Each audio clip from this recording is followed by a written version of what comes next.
নমস্কার বন্ধুরা, চম্পার ঘরোয়া রেসিপি চ্যানেলে আপনাদের সকলকে স্বাগত। আজকে বানাবো আলুর পুর ভরা সুজির কচুরি। অল্প একটু তেল দিয়ে দিয়েছি, আর হাফ বাটি আমি সুজি নিয়ে নিয়েছি। মধ্যে দিয়ে একটু নেড়ে চেড়ে নেবো, অল্প অল্প জল দিয়ে একটু নেড়ে নেবো, নামিয়ে নেবো। সুজিটা আমাদের হয়ে গেছে, একটু লবণ দিয়ে দেবো, অল্প একটু ময়দা দিয়ে মেখে নেবো।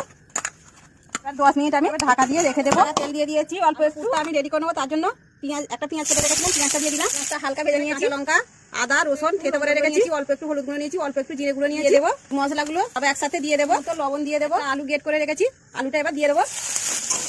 আমি ধনে, জিরে, এলাচ গুঁড়িয়ে, গোলমরিচ গুঁড়ো গুঁড়িয়ে রেখেছিলাম ভেজে, সেই মশলাটা দিয়ে দেবো। বন্ধুরা, সুজিটা আমি 10 মিনিট ঢাকা দিয়ে রেখেছিলাম। দেখবো এবার সুজিটা কেমন হয়েছে। দেখুন কৃষ্ণ নরম হয়ে গেছে। আর একটু মেখে নেবো, আর আমি এইভাবে মেখে নেবো। বড় বড় সাইজের আমি নেচি কেটে নেবো। এগুলোকে আমি এইভাবে গোল করে নিয়েছি, আমি ভরে নেবো।